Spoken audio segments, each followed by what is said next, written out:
back to Swine U. Seth Playter with Sioux Nation Ag Center, joined again by Emma Lasco, production specialist with Zoetis Pork. So today's topic is going to be Zoetis Pork's individual sow care program, and we're going to talk about creating a sow profile, correct? Yeah, so this is kind of the first step in preparing for giving the individual sow care training.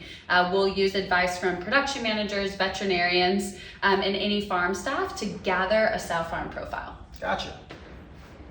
So one of the reasons that we would complete the profile is for training purposes. Exactly, this is crucial information to have before we actually conduct the individual sow care training with farm employees.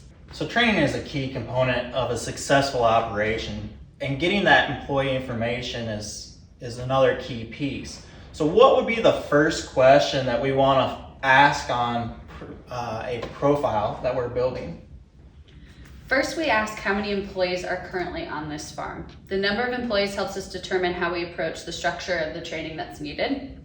With large number of employees, training may need to be offered in multiple sessions. Yeah, that makes sense. And we should also ask about the rate of employee turnover and the number of international professionals.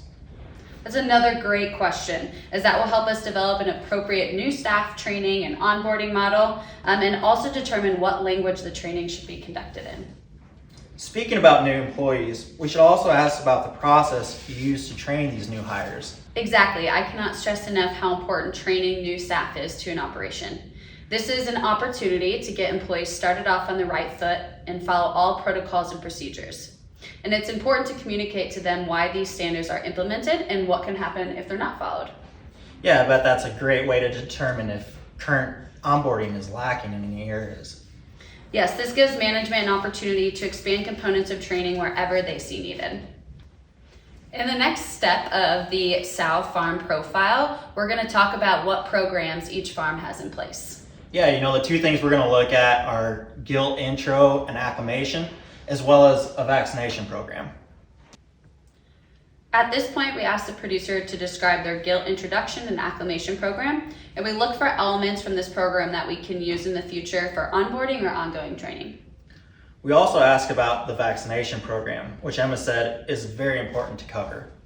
Knowing the operation's vaccine use helps address timing and why they're using specific pre-farrow or gilt vaccination protocol. Understanding timing and why we're using a specific vaccine is always a helpful item to relay to employees. Gathering information about the employees as well as how the farm operates is extremely important. Absolutely. I think the next step is really taking a look at farm numbers and any key production indicators that the farm is focused on. We will first determine how many sows are on the farm. Then we want to know if this is a parity segregated farm. Right, we need to understand, are the sows grouped in gilts and parity 1s in one area, and then older parity 2 and above in another? Exactly, then we're back to looking at numbers as we need to know what the parity distribution is. So still talking about numbers, we start to look at statistics and how that'll affect the many facets of the training.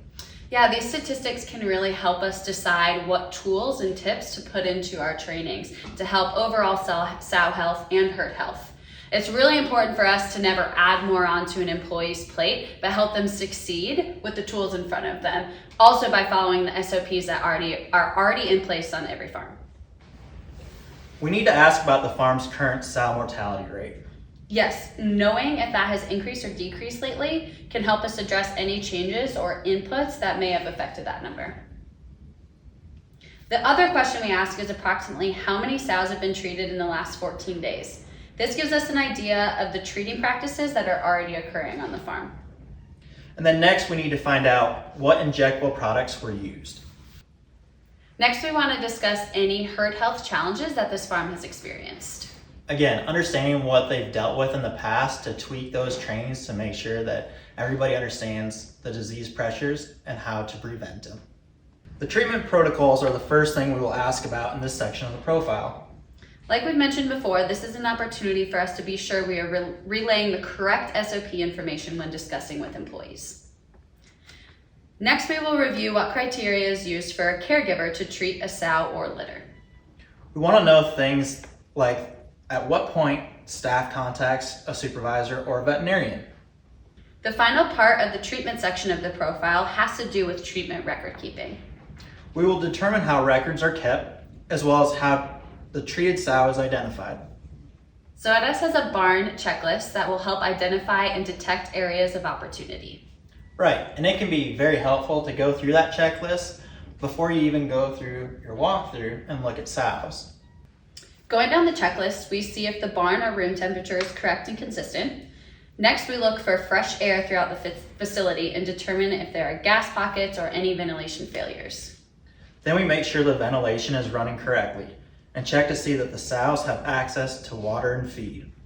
These checklist items might seem very simple, yet time after time, lack of attention to them is detrimental to the operation's bottom line and sow health. Zoetis also has an in-barn quantitative assessment form. This helps us identify any clinical signs in sows. And the in-barn assessment form, we're taking a look over a 2-week or 14-day period. And we ask the producer how many sows have been sorted into sick pens or treated and how many of those died. The last thing we need to know is how many sows died that were not identified as sick. Again, as Emma said, these are all the tools to help Zoetis format the most valuable trainings for each farm's employees. Understanding current practices and struggles will help each pork production specialist understand the culture and means of success needed for each farm. In conclusion, in order to put together the best individual sow care training program, we need to take into consideration employee background, farm health statistics, mortality numbers, KPIs. All of that information is going to give us the tools to help your employees succeed. If you're looking for more information on the individual sow care programs, you can visit zoetislearningsolutions.com or reach out to your Sioux Nation Ag representative. Again, want to thank you, Emma. Really appreciate you coming on to Swine U. Like Emma mentioned, there are multiple places you can go for additional information. ZoetisUS.com, SiouxNationAg.com, or reach out to either Emma or myself. There's a plethora of places to go. Again, thanks again, Emma. Appreciate it, and we'll see you soon.